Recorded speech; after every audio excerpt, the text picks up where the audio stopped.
ദൈവനാമം മഹത്വപ്പെടുമാറാകട്ടെ. റോസ്ലി സിസ്റ്റർ പ്രാർത്ഥിച്ചപ്പോൾ ഇങ്ങനെ ചില പദങ്ങൾ ഉപയോഗിക്കുകയുണ്ടായി. നിങ്ങൾ ശ്രദ്ധിച്ചു എന്ന് ഞാൻ വിചാരിക്കുന്നു. സ്നേഹത്തോടെ, ഐക്യത്തോടെ, കൂട്ടായ്മയോടെ ഒരുമിച്ച് സഭ പോകുന്നതിന് വേണ്ടി, ദൈവമക്കൾ പോകുന്നതിന് വേണ്ടി സഭയെ സംബന്ധിച്ച് ചിന്തിക്കുമ്പോൾ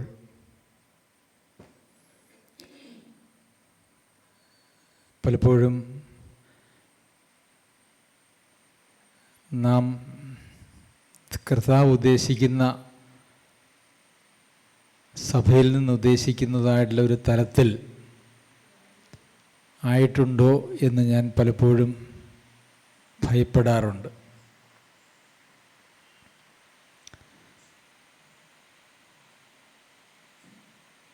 കാരണം സഭ എന്ന് പറയുന്നത് ദൈവസന്നിധിയിൽ ഒരു നിധിയാണ്. വിശുദ്ധന്മാരിൽ അവിടുത്തെ മഹിമാധനം. സഭയിലൂടെയാണ് ദൈവത്തിൻ്റെ മഹത്വം, വീണ്ടെടുപ്പിൻ്റെ മഹത്വം എല്ലാം ലോകത്തിന് വെളിപ്പെടുത്തുന്നത്. സഭ ഒരു മഹാ അത്ഭുതമാണ്. എന്നാൽ അങ്ങനെയൊക്കെ പഠിക്കുകയും പഠിപ്പിക്കുകയും ചെയ്യുന്നതായിട്ടുള്ള നമ്മുടെ സഭ ആ ഒരു നിലവാരം പുലർത്തുന്നുണ്ടോ എന്നുള്ളത് എനിക്ക് പലപ്പോഴും ഒരു ഭയത്തോടു കൂടിയേ ഓർക്കാൻ കഴിയുന്നുള്ളൂ. ഒരുപക്ഷെ മറ്റ് സഭകളുമൊക്കെയായിട്ട് താരതമ്യം ചെയ്യുമ്പോൾ നമ്മൾ മെച്ചമാണ് എന്ന് തോന്നാൻ സാധ്യതയുണ്ട്. എന്നാൽ അങ്ങനെയൊരു താരതമ്യ പഠനമൊന്നുമല്ല ദൈവസഭയെക്കുറിച്ച് വിലയിരുത്തേണ്ടതിൻ്റെ അടിസ്ഥാനം എന്ന് പറയുന്നത്. താരതമ്യം ചെയ്യുകയാണെങ്കിൽ ദൈവം സഭയെക്കുറിച്ച് പറഞ്ഞിരിക്കുന്നതായിട്ടുള്ള കാര്യങ്ങൾ വെച്ച് വേണം താരതമ്യം ചെയ്യുവാനായിട്ട്. ഇന്ന് നാം കണ്ട് ശീലിച്ച് അല്ലെങ്കിൽ അനുഭവിച്ച് പോന്നതായിട്ടുള്ള മിക്കവാറും എല്ലാ സഭകളെന്ന് വിളിക്കാമോ എന്നെനിക്ക് സംശയമുണ്ട്. അങ്ങനെയുള്ള എല്ലാ കൂട്ടങ്ങളിലും കണ്ട് ശീലിച്ച് ഒരുപക്ഷെ നാം പങ്കെടുത്തു പോകുന്നതായിട്ടുള്ള ചില രീതികളുണ്ട്.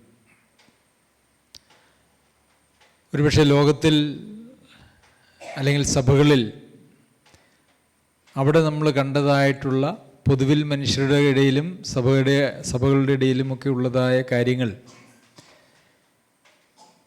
അനുവദിക്കപ്പെട്ടിരിക്കുന്നു എന്നുള്ള നിലയിൽ ചിന്തിക്കുന്ന ഒരവസ്ഥ ഉണ്ടാകാം. അതായത് എല്ലായിടത്തും കാണുമ്പോൾ അത് പൊതുവാണ്, ആ പൊതുവായിട്ടുള്ള കാര്യങ്ങളൊക്കെ അംഗീകരിക്കപ്പെട്ടതാണ്. ഇപ്പോൾ ഒരു ഉദാഹരണം പറഞ്ഞാൽ, ഒരു സഭയിൽ വ്യത്യസ്തങ്ങളായിട്ടുള്ള അഭിപ്രായങ്ങളുമായിട്ട് ഒരാൾക്ക് ജീവിക്കാൻ കഴിയുമോ? അതായത് സഭയിലുള്ളതായിട്ടുള്ള ആളുകൾക്ക് വ്യത്യസ്തങ്ങളായിട്ടുള്ള അഭിപ്രായങ്ങളും കാഴ്ചപ്പാടുകളും ഒക്കെ. നമുക്കറിയാം, നമ്മളൊക്കെ ഉണ്ടായിരുന്ന സഭകളിൽ എല്ലാവരും 20 പേരുണ്ടെങ്കിൽ അല്ലെങ്കിൽ 50 പേരുണ്ടെങ്കിൽ അതിനകത്ത് ഒരു 10, 20, 30 കാഴ്ചപ്പാടുകൾ ഉള്ള ആളുകളായിട്ടാണ് ആയിരുന്നത്. അതിനെക്കുറിച്ചൊന്നും ആർക്കും ഒരു പരാതിയുമില്ല, പരിഭവവുമില്ല. എല്ലാവരും അതിൽ സന്തോഷവാന്മാർ അല്ലെങ്കിൽ അങ്ങനെയൊക്കെ പോകുന്ന ഒരവസ്ഥയാണ് നമുക്ക് സഭകളിൽ കാണുവാനായിട്ട് കഴിഞ്ഞിരുന്നത്. എന്നാൽ ദൈവവചനത്തിൽ സഭയെക്കുറിച്ച് പറഞ്ഞിരിക്കുന്നതായിട്ടുള്ള കാര്യങ്ങളിൽ എന്താണ്, അതൊക്കെ അനുവദനീയമാണോ എന്നുള്ള ചോദ്യം പ്രസക്തമാണ്. ഞാൻ അംഗമായിരുന്ന സഭകളിലൊക്കെ വളരെ വ്യത്യസ്തങ്ങളായിട്ടുള്ള ദൈവശാസ്ത്ര വിഷയങ്ങളും പ്രായോഗികമായിട്ടുള്ള ജീവിതത്തെ സംബന്ധിച്ചിട്ടുള്ള കാഴ്ചപ്പാടുകളും പുലർത്തിക്കൊണ്ട് തന്നെ ഒരുമിച്ച് അപ്പം നുറുക്കി ഒരു സഭ എന്നുള്ള നിലയിൽ അവർ പോകുന്നത് ഞാൻ കണ്ടിട്ടുണ്ട്. എന്നാൽ സഭ എങ്ങനെയായിരിക്കണം എന്നുള്ളത് നമുക്ക് നോക്കേണ്ടത് ഏതെങ്കിലും സഭകളെ വെച്ചിട്ടല്ല, മറിച്ച് ദൈവവചനം വെച്ചിട്ടാണ്. അപ്പോൾ നമ്മുടെ സഭ ദൈവവചനപ്രകാരമുള്ള ഒരു സഭയായിട്ട് മുമ്പോട്ട് പോയില്ല എങ്കിൽ അത് ഒരിക്കലും ശുഭമല്ല എന്ന് ഞാൻ വിചാരിക്കുന്നു. അപ്പോൾ സഭയിലെ സ്നേഹത്തെക്കുറിച്ചും ഐക്യത്തെക്കുറിച്ചുമൊക്കെ നമ്മൾ ധാരാളം ഇവിടെ പ്രസംഗിച്ചിട്ടുള്ളതാണ്. അതൊരു യാഥാർത്ഥ്യമാണ്. അതിനെക്കുറിച്ചൊക്കെ പറയുമ്പോൾ ഇതൊരു ആവർത്തന വിരസത ഉളവാക്കുന്നു എന്നൊരു പക്ഷേ തോന്നാൻ സാധ്യതയുണ്ട്. എന്നാൽ ദൈവവചനത്തിൽ സഭയെക്കുറിച്ചും സഭാബന്ധത്തെക്കുറിച്ചും പറഞ്ഞിരിക്കുന്നതായിട്ടുള്ള നിലവാരം എത്തുന്നതുവരെ എത്തുമോ? ഇല്ല. എത്ര എത്തിയാലും നമ്മൾ കുറവുള്ളവരായിരിക്കും. അപ്പോൾ കർത്താവ് വരുന്നതുവരെ ഇത് സഭകളിൽ പ്രസംഗിക്കപ്പെടേണ്ട കാര്യങ്ങളാണ്. ചില വേദഭാഗങ്ങൾ നമ്മുടെ ചിന്തയ്ക്കായിട്ട് ഞാൻ വായിക്കുവാനായിട്ട് ആഗ്രഹിക്കുന്നു. കൊരിന്ത്യർക്ക് എഴുതിയ 1-ാം ലേഖനം 1-ാം അധ്യായം. അവിടെ കൊരിന്ത്യ സഭ വളരെ പേരുകേട്ട സഭയാണ്. നല്ല കാര്യങ്ങൾക്കും മോശം കാര്യങ്ങൾക്കും പേരുകേട്ട സഭയാണ്. കൂടുതലും മോശം കാര്യങ്ങളാണ് ആ സഭയെക്കുറിച്ച് പറഞ്ഞിരിക്കുന്നത്. ആ സഭയിൽ പല പ്രശ്നങ്ങളുണ്ടായിരുന്നു. അതിലൊന്ന് അവരുടെ ഇടയിൽ ഭിന്നതയുണ്ടായിരുന്നു എന്നുള്ളതാണ്. അപ്പോൾ അവിടെ ഭിന്നതയുള്ള കാര്യം പൗലോസ് അപ്പോസ്തലൻ അറിഞ്ഞു. അതിൻ്റെയൊക്കെ അടിസ്ഥാനത്തിൽ കൂടിയാണ് ഈ ലേഖനം എഴുതുന്നത്. അപ്പോൾ അവരോട് പൗലോസ് അപ്പോസ്തലൻ ആദ്യം തന്നെ സംസാരിക്കുന്ന വിഷയം, കൊരിന്ത്യ സഭയിൽ ഒത്തിരി വിഷയങ്ങളുണ്ടായിരുന്നു. ദുർമാതൃക അല്ലെങ്കിൽ ദുർനടപ്പ്, അപ്പൻ്റെ ഭാര്യയെ വെച്ചുകൊണ്ടിരുന്ന വിഷയം പോലും അവിടെ ഉണ്ടായിരുന്നു എന്നുള്ളത് നമുക്കറിയാം.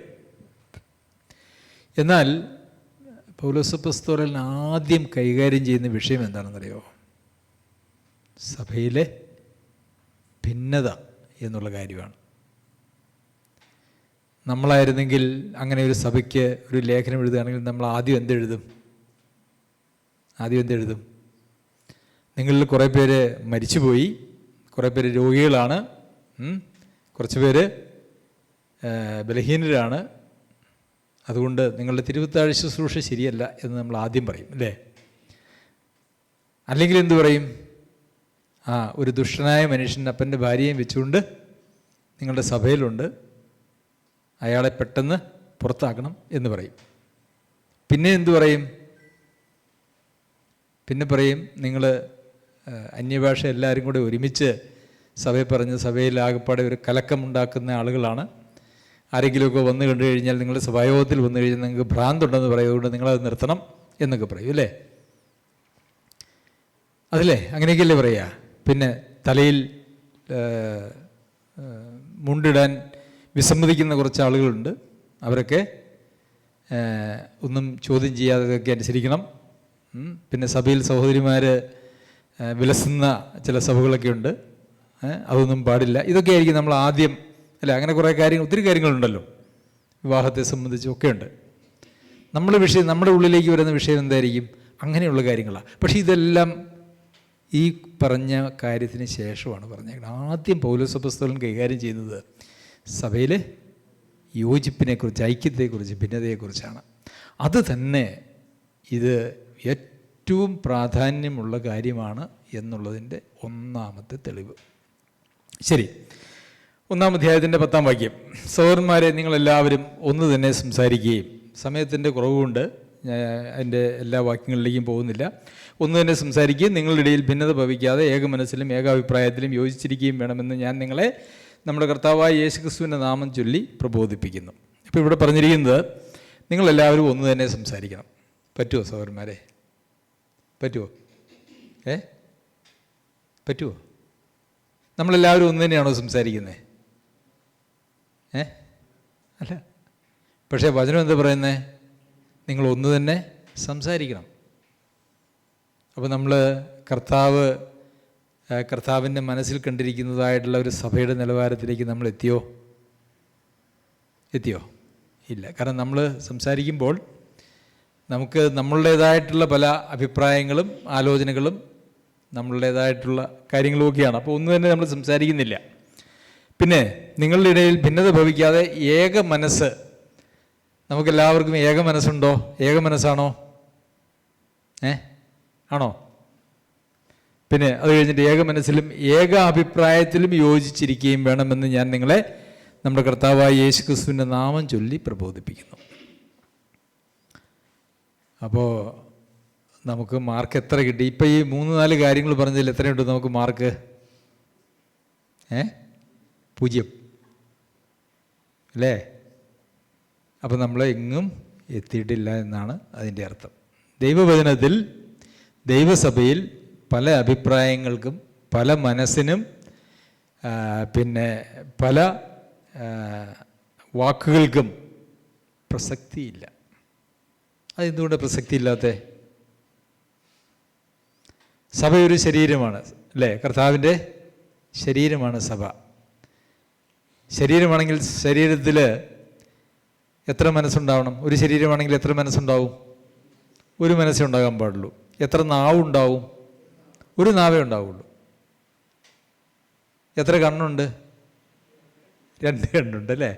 ഇപ്പോൾ 2 കണ്ണുണ്ടെങ്കിലും അതിൻ്റെ നിർദ്ദേശങ്ങളെല്ലാം പോകുന്ന ഒരു സ്ഥലത്തേക്കാണ്. അതുകൊണ്ട് 2 കണ്ണുള്ളത് കൊണ്ട് 2 രീതിയിൽ പോകാമെന്നല്ല. ശരി.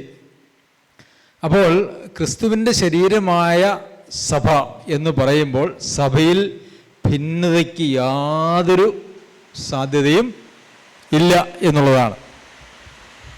ഭിന്നതയ്ക്ക് യാതൊരു സാധ്യതയുമില്ല. മറ്റൊരു കാര്യം നിങ്ങൾ ശ്രദ്ധിച്ചിട്ടുണ്ടോ? സഭയിൽ നിന്ന് പുറത്താക്കേണ്ടുന്നവരെ കുറിച്ച് നമ്മൾ വചനത്തിൽ പഠിക്കുമ്പോൾ നമുക്ക് മനസ്സിലാക്കാൻ കഴിയുന്ന കാര്യം, കൊരിന്ത്യ സഭയ്ക്ക് ലേഖനം എഴുതുമ്പോൾ ഈ അപ്പൻ്റെ ഭാര്യയെ വെച്ചുകൊണ്ടിരിക്കുന്ന ആളുകളെക്കുറിച്ചല്ല, അതല്ലാതെ തന്നെ ദുർനടപ്പുണ്ടായിരുന്ന ചില ആളുകൾ സഭയിലുണ്ടായിരുന്നു എന്ന് നമുക്ക് മനസ്സിലാക്കുവാനായിട്ട് കഴിയും. നമ്മൾ കൊരിന്ത്യ ലേഖനം പഠിച്ചതാണ്. അവരോട് പൗലോസ് അപ്പോസ്തലൻ പറയുന്നത്, ഞാൻ വരുന്നതിന് മുമ്പ് മാനസാന്തരപ്പെട്ടുകൊള്ളണം, ഞാൻ വടിയോടുകൂടിയാണോ വരേണ്ടത്? അപ്പോൾ അവർക്കൊക്കെ മാനസാന്തരപ്പെടാനും അല്ലെങ്കിൽ യഥാസ്ഥാനപ്പെടാനും സഭയിൽ ഒരു സഭ ദീർഘക്ഷമ കാണിക്കുന്നുണ്ട് എന്ന് നമുക്ക് കാണാം. എന്നാൽ സഭയിൽ ഭിന്നത വരുത്തുന്ന ആളുകളെ സംബന്ധിച്ച് വചനം പറയുന്നത് 1-2 വട്ടം അവരോട് പറയുക, എന്നിട്ട് പുറത്തായി കളയുക. 1 അല്ലെങ്കിൽ 2 വട്ടം. 2 വട്ടത്തിൽ കൂടുതൽ ഒരിക്കലും വേണ്ട. 1 ആണെങ്കിലും മതി. ഒറ്റ പ്രാവശ്യം സഭയിൽ ഭിന്നത വരുന്ന ഒരാളോട് മുന്നറിയിപ്പ് കൊടുത്താൽ മതി. 2ാം പ്രാവശ്യം മുന്നറിയിപ്പ് കൊടുക്കേണ്ട ആവശ്യവും പിന്നെ സഭയിൽ നിന്ന് പറഞ്ഞു വിടാം. ഇനി കൂടി വന്നാൽ 2 വട്ടം. അപ്പോൾ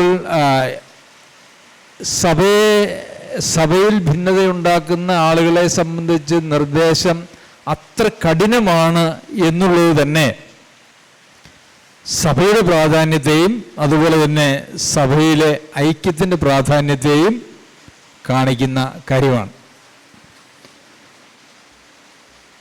ശരി, ഈ കൊരിന്ത്യർക്ക് എഴുതിയ ലേഖനം 3-ാം അധ്യായം ഏകദേശം ഈ ഭിന്നതയെക്കുറിച്ച് തന്നെയാണ്. എന്നാൽ സഹോദരന്മാരെ, നിങ്ങളോട് എനിക്ക് ആത്മീയന്മാരോടെന്ന പോലെയല്ല, ജഡിയന്മാരോടെന്ന പോലെ, ക്രിസ്തുവിൽ ശിശുക്കളായവരോടെന്ന പോലെ അത്രേ സംസാരിക്കാൻ കഴിഞ്ഞുള്ളൂ. ഭക്ഷണമല്ല, പാലത്രേ ഞാൻ നിങ്ങൾക്ക് തന്നത്. ഭക്ഷിപ്പാൻ നിങ്ങൾ കഴിവില്ലായിരുന്നു, ഇപ്പോഴും കഴിവായിട്ടല്ല. ഇന്നും നിങ്ങൾ ജഡികന്മാരല്ലോ. നിങ്ങളുടെ ഇടയിൽ ഈർഷ്യയും പിണക്കവും ഇരിക്കെ നിങ്ങൾ ജഡികന്മാരും ശേഷം മനുഷ്യരെ പോലെ നടക്കുന്നവരുമല്ലയോ. ഇപ്പം ഈർഷ്യ പിണക്കം എന്നൊക്കെ പറയുന്നത് എപ്പോഴാണ് ഉണ്ടാകുന്നത്? ഭിന്നത ഉണ്ടാകുമ്പോഴല്ലേ. അതായത് 2 സഹോദരന്മാർ തമ്മിൽ പിണക്കമായി എന്ന് പറഞ്ഞാൽ അവിടെ ഭിന്നതയായി എന്നാണ് അർത്ഥം. ഒരു സഭയിൽ 2 ആളുകൾ തമ്മിൽ ഈർഷ്യയോ പിണക്കമോ ഉണ്ട് എന്ന് പറഞ്ഞാൽ അത് ഭിന്നതയാണ്. സഭ വളരെ ദൈവസന്നിധിയിൽ പ്രാധാന്യമുള്ളതാണ് കേട്ടോ. ഈർഷ്യയും പിണക്കവും ഒന്നും വെച്ച് സഭയിൽ നമുക്ക് പോകുവാനായിട്ട് കഴിയുകയില്ല. കാരണം എന്താ? ഒരു ശരീരത്തിന് ശരീരമായി തന്നെ വസിക്കണം. ശരീരത്തിലെ ഒരു അവയവത്തെ മാറ്റി വെച്ചാൽ എത്ര നേരം അത് ജീവിക്കും? എത്ര നേരം ജീവിക്കും? അരമണിക്കൂറിനുള്ളിൽ ഐസിലിട്ട് കൊണ്ടുപോയാൽ ഡോക്ടർമാർ വിദഗ്ധരാണെങ്കിൽ എങ്ങനെയെങ്കിലും കൂട്ടിച്ചേർക്കും. അരമണിക്കൂർ കഴിഞ്ഞാലോ ആ അവയവം കൂട്ടിച്ചേർക്കാൻ പോലും പറ്റാത്ത വിധത്തിൽ പോകും. അതുപോലെ തന്നെ ഒരു അവയവത്തിന് ശരീരത്തിനെതിരെ പ്രവർത്തിക്കുക എന്ന് പറയുന്നത് സാധാരണഗതിയിൽ അസാധ്യമായിട്ടുള്ളൊരു കാര്യമാണ്. എന്നാൽ എതിരെ പ്രവർത്തിക്കുന്ന സംവിധാനം ശരീരത്തുണ്ടല്ലേ? അതെന്താണ്? ശരീരത്തിനകത്ത് തന്നെ ശരീരത്തിനെതിരെ പ്രവർത്തിക്കുന്ന സംവിധാനത്തെ നമ്മളെന്തെന്നാ പറയുക? നിങ്ങൾക്ക് മെഡിക്കൽ സയൻസ് ഒട്ടും അറിയില്ല, പേപ്പർ വായിച്ചുള്ള അറിവ് മതി. ഇല്ല, രോഗം കുഴപ്പമില്ല, ശരിയാണ് ഒരു പരിധി വരെ. നമ്മൾ ട്യൂമർ എന്നും ക്യാൻസർ എന്നൊക്കെ പറയും ഇല്ലേ? ശരീരത്ത് പ്രവർത്തിക്കേണ്ടത് പോലെയാണോ ആ ഒരു ഭാഗം പ്രവർത്തിക്കുക? അല്ല, അതതിൻ്റെ പരിധി വിട്ട് അത് ശരീരത്തിനെതിരെ പ്രവർത്തിക്കുമ്പോഴാണ് അതിനെ നമ്മൾ എന്തെന്ന് പറയുക? ക്യാൻസർ എന്നും ട്യൂമർ എന്നും ഒക്കെ പറയുക. അപ്പോൾ സഭയ്ക്ക് അകത്തുള്ള സഭയിലെ അംഗങ്ങൾ സഭയിലുള്ള ഏതെങ്കിലും സഹോദരനോ സഹോദരിക്കോ സഭയ്ക്ക് തന്നെയോ എതിരായിട്ട് ചിന്തിക്കുകയോ സംസാരിക്കുകയോ ചെയ്താൽ, പ്രവർത്തിക്കുകയോ ചെയ്താൽ അവരാരാണ്? സഭയിലെ ക്യാൻസറാണ് അല്ലേ? വളരെ ഗൗരവമുള്ള കാര്യമാണ് ഇത്. സഭയിലെ ക്യാൻസറാണ്. അതുകൊണ്ടാണ് 1-2 വട്ടം ബുദ്ധി പറഞ്ഞാൽ മതി അവരെ പുറത്താക്കി കളയണം എന്ന് പറയുവാനായിട്ടുള്ള കാരണം അത് ക്യാൻസർ പിടിച്ചാൽ നമ്മൾ എന്താ ചെയ്യുക? ക്യാൻസറുള്ള ഭാഗം മുറിച്ച് നീക്കിക്കളയും എന്നുള്ളതുപോലെ തന്നെ അത് ചെയ്യണം. അല്ലെങ്കിൽ ആ ക്യാൻസർ എല്ലായിടത്തേക്കും പടർന്ന് ശരീരത്തിന് ദോഷം സംഭവിക്കുമെന്നുള്ളതാണ്. അപ്പോൾ ഇവരുടെ ഇടയിൽ ഭിന്നത ഉണ്ടായിരുന്നു പറഞ്ഞു. എന്തൊക്കെയായിരുന്നു അവരുടെ? ചിലർ പൗലോസിൻ്റെ പക്ഷക്കാരൻ, ചിലർ അപ്പല്ലോസിൻ്റെ പക്ഷക്കാരൻ, ചിലർ കേഫാവിൻ്റെ പക്ഷക്കാരൻ, പിന്നെ ചിലർ എങ്ങനെയുണ്ടായിരുന്നു? അവർ ക്രിസ്തുവിൻ്റെ പക്ഷക്കാരുണ്ടായിരുന്നു. അപ്പോൾ അപ്പോസ്തലൻ പറഞ്ഞു അതിനകത്ത് ക്രിസ്തുവിൻ്റെ പക്ഷക്കാരോടുകൂടി നിങ്ങൾ ചേരണം, അതാണ് ശരിയായ പക്ഷം എന്ന് പറഞ്ഞോ? ഇല്ല, നിങ്ങൾ പക്ഷമേ പാടില്ല എന്നാണ്. ശരി, അപ്പം നമുക്ക് ഇവിടെ നമ്മൾ 3 കാര്യങ്ങൾ കണ്ടു. എന്തൊക്കെയാണ്?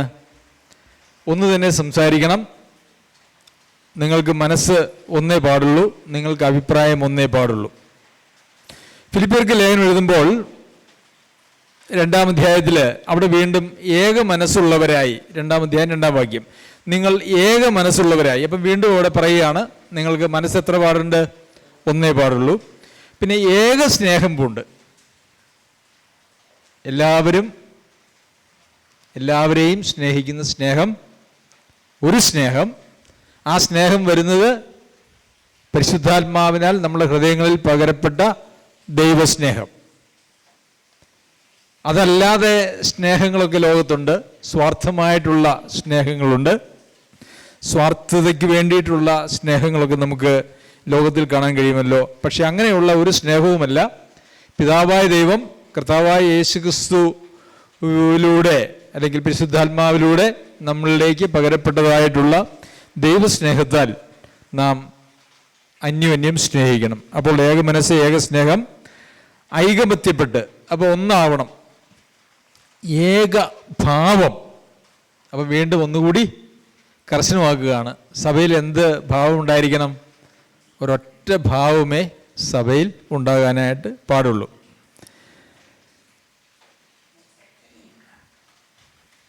എന്നിട്ട് ആ ഭാവത്തെക്കുറിച്ച് പറയുന്നു. ഏകഭാവം എന്ന് പറഞ്ഞിട്ട് പിന്നെ തുടർന്ന് 5-ാം വാക്യത്തിലേക്ക് വരുമ്പോൾ ആ ഭാവം സുജോ സഹോദരൻ്റെ ഭാവമാണോ? ബാബു സഹോദരൻ്റെ ഭാവമാണോ? ജോയി സഹോദരൻ്റെ ഭാവമാണോ? ജോസഫ് സഹോദരൻ്റെ ഭാവമാണോ? അല്ല. ആ ഭാവം ആരുടെ ഭാവമാണ്? ക്രിസ്തുവിൻ്റെ ഭാവം അല്ലേ? ക്രിസ്തുവേശുവിലുള്ള ഭാവം തന്നെ നിങ്ങളിലും ഉണ്ടായിരിക്കട്ടെ. എന്താണ് ക്രിസ്തുവേശുവിലുള്ള ഭാവം? താഴ്ത്തി താഴ്ത്തി താഴ്ത്തി താഴ്ത്തി എല്ലാ കഷ്ടവും അനുഭവിക്കുന്ന ഭാവം. പ്രിയ ബാബു സഹോദരൻ അതിനെക്കുറിച്ച് സൂചിപ്പിക്കുകയുണ്ടായല്ലോ.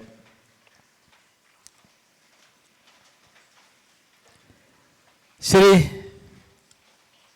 അപ്പോസ്തല പ്രവൃത്തികളിലേക്ക് വരുമ്പോൾ 4-ാം അധ്യായത്തിൻ്റെ 32-ാം വാക്യത്തിൽ വിശ്വസിച്ചവരുടെ കൂട്ടം ഏക ഹൃദയവും ഏക മനസ്സും ഉള്ളവരായിരുന്നു. തനിക്കുള്ളതൊന്നും സ്വന്തമെന്ന് ആരും പറഞ്ഞില്ല, സകലവും അവർക്ക് പൊതുവായിരുന്നു. അപ്പോൾ അവിടെ ഏക മനസ്സ് വീണ്ടും വന്നിട്ടുണ്ട്. അപ്പോൾ മനസ്സിപ്പോൾ എത്ര പ്രാവശ്യം വന്നു? ഏക മനസ്സ് 3 പ്രാവശ്യം വന്നു അല്ലേ? ഇവിടെ ഒരു അഡീഷനും കൂടെ ഉണ്ട്. എന്താണ്? ഏക ഹൃദയം, ഒറ്റ ഹൃദയം. ഹൃദയത്തിൻ്റെ പ്രവർത്തനം എന്താ? എല്ലായിടത്തേക്കും രക്തം പമ്പ് ചെയ്യുക, അശുദ്ധ രക്തം സ്വീകരിക്കുകയും എല്ലാവരിലും അത് ശുദ്ധരക്തം എല്ലാ ശരീര അവയവങ്ങളിലേക്കും പമ്പ് ചെയ്യുക എന്നുള്ളതാണ് ഹൃദയത്തിൻ്റെ ദൗത്യം. അപ്പോൾ നമുക്കെല്ലാവർക്കും ഒരൊറ്റ ഹൃദയമേ പാടുള്ളൂ എന്നാണ് അവിടെ നമുക്ക് കാണാൻ കഴിയുന്നത്. റോമർക്ക് എഴുതിയ ലേഖനത്തിൽ 15-ാം അധ്യായത്തിലേക്ക് വരുമ്പോൾ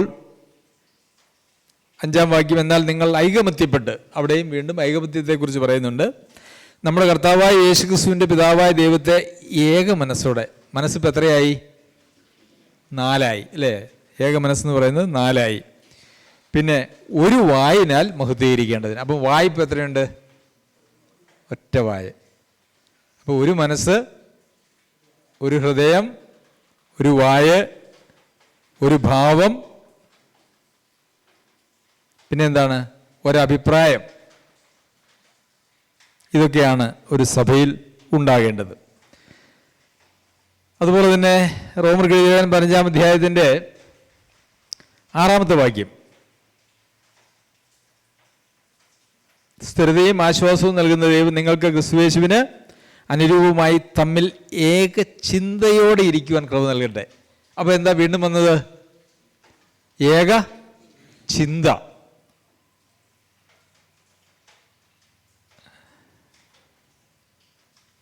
പ്രിയമുള്ളവരെ, ഒരു സഭയെ സഭ എന്ന് വിളിക്കണമെങ്കിൽ ഇതൊക്കെ വേണം.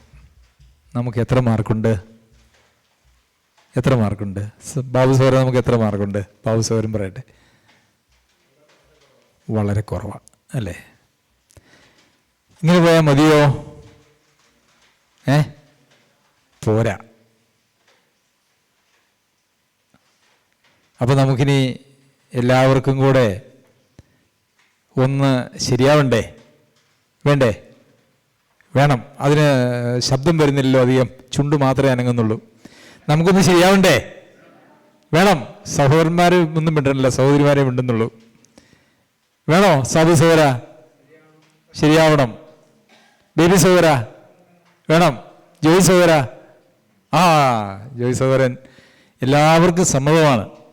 നമ്മളിങ്ങനെ പോയാൽ പോരാ. ദൈവസഭയെക്കുറിച്ച് ദൈവം ആഗ്രഹിക്കുന്ന നിലവാരം എന്ന് പറയുന്നത്, പ്രിയമുള്ളവരെ, നമ്മൾ എന്തെങ്കിലുമൊക്കെ അംഗമായിരുന്ന സഭകളിലെ തെറ്റായിട്ടുള്ള പ്രവണതകളും കാഴ്ചപ്പാടുകളും രീതികളും തമ്മിത്തല്ലും പിണക്കവും അസൂയയും ഭിന്നതയും ഒന്നും കൊണ്ടുവന്ന് വെക്കേണ്ട സ്ഥലങ്ങളല്ല, അതൊന്നും ഉണ്ടായിരിക്കേണ്ട സ്ഥലങ്ങളല്ല സഭ എന്ന് പറയുന്നത്. സഭ എന്ന് പറയുന്നത് ദൈവസന്നിധിയിൽ ഏറ്റവും പ്രിയമായിട്ടുള്ള,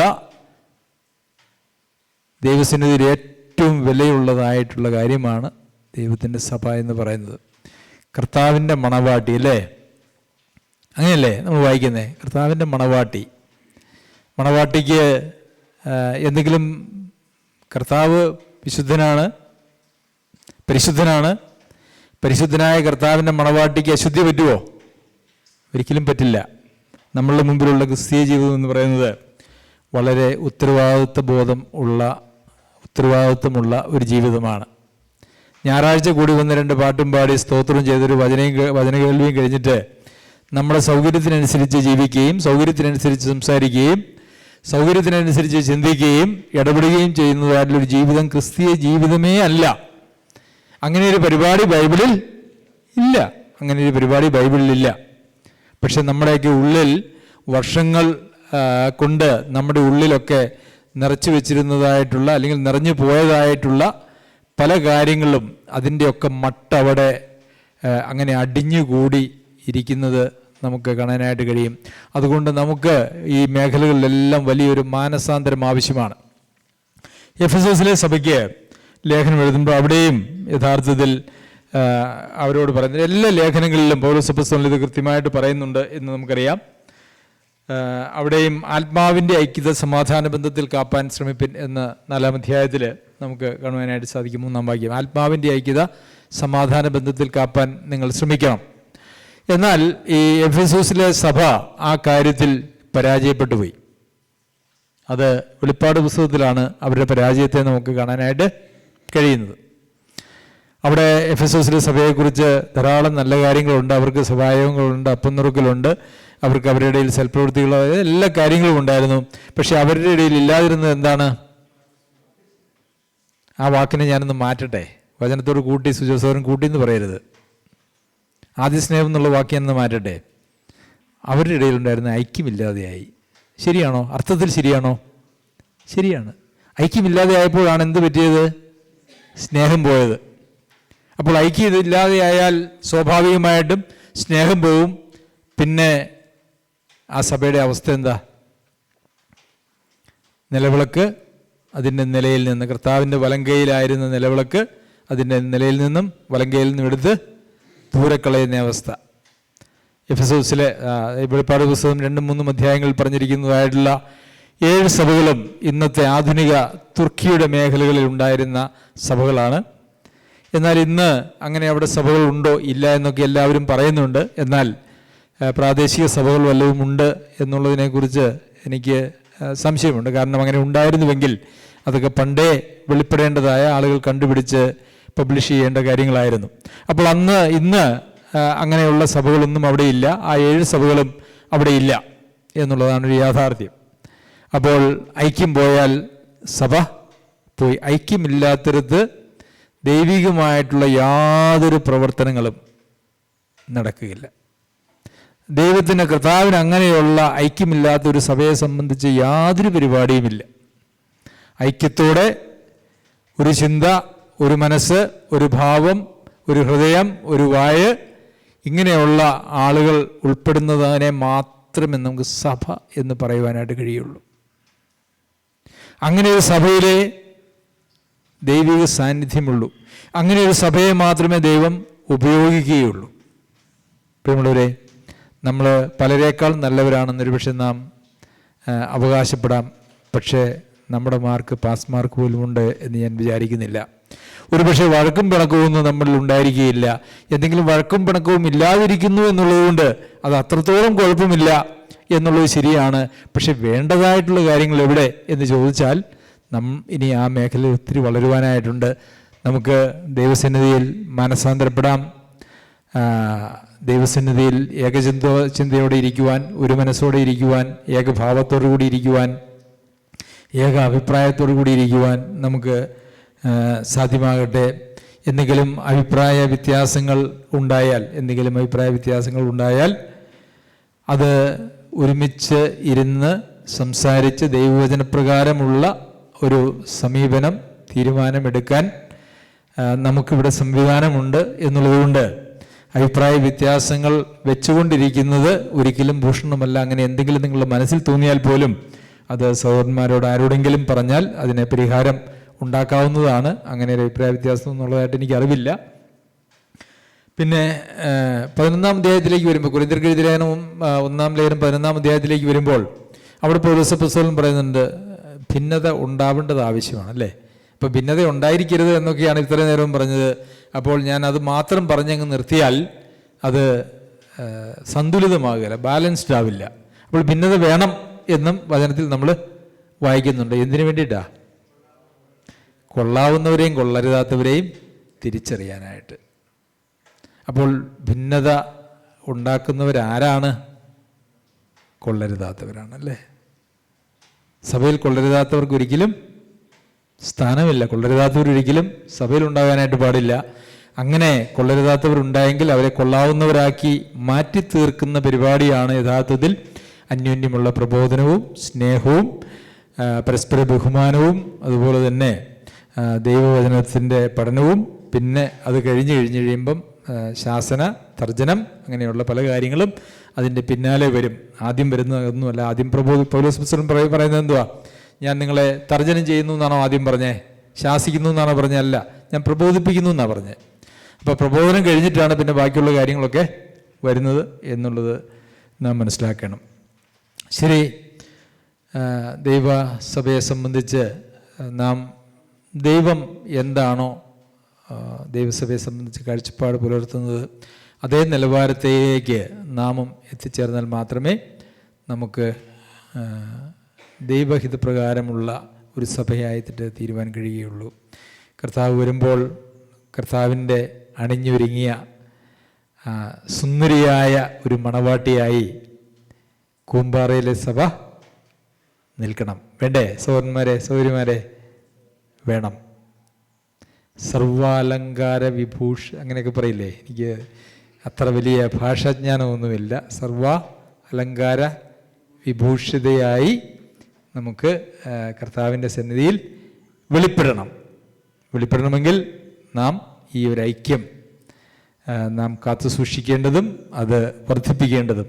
തെസ്സലോനിക്കർക്ക് ലേഖനം എഴുതുമ്പോൾ നിങ്ങൾ തമ്മിലുള്ള സ്നേഹം പെരുകി വരുന്നു എന്ന് നമ്മൾ വായിക്കുന്നുണ്ട്. അത് പെരുകി വരികയും ഒക്കെ ചെയ്യേണ്ടത് ആവശ്യമാണ്. അതിനാവശ്യമായിട്ടുള്ള സന്ദേശങ്ങളും ഒക്കെയാണ് നാം ദിനംപ്രതി നമ്മുടെ സഭയിൽ നിന്ന് കേട്ടുകൊണ്ടിരിക്കുന്നത്. ഇന്ന് ബാബുസോരൻ എടുത്തതായിട്ടുള്ള ക്ലാസ് എന്നെ ഏറെ ഉത്സാഹിപ്പിച്ചു. നമ്മളുടെ ജീവിതത്തിൽ ദൈവം അനുവദിക്കുന്ന സാഹചര്യങ്ങളിലൂടെ കടന്നു പോകുവാൻ നാം വിസമ്മതിക്കുന്നുവെങ്കിൽ നമ്മെ സംബന്ധിക്കുന്ന ഒരു ദൈവിക പരിപാടിക്കും പ്രസക്തിയില്ലാതാവും. പ്രിയമുള്ളവരെ, കഠിനമായിട്ടുള്ള അവസ്ഥകളിലൂടെയൊക്കെ ദൈവം നമ്മെ കടത്തിവിടും. അത് നമ്മുടെ കുറ്റം കൊണ്ടല്ല, നമ്മുടെ കുറവ് കൊണ്ടല്ല എങ്കിൽ അതൊരു ബാലശിക്ഷയല്ല എങ്കിൽ അതൊരു അനുഗ്രഹമാണ്. ബാലശിക്ഷയാണെങ്കിൽ അത് മാനസാന്തരത്തിലേക്ക് നമ്മെ നടത്തേണ്ടതും ആവശ്യമാണ്. നമുക്കെല്ലാവർക്കും എഴുന്നേറ്റ് നിന്ന് ഒരു പാട്ടുപാടി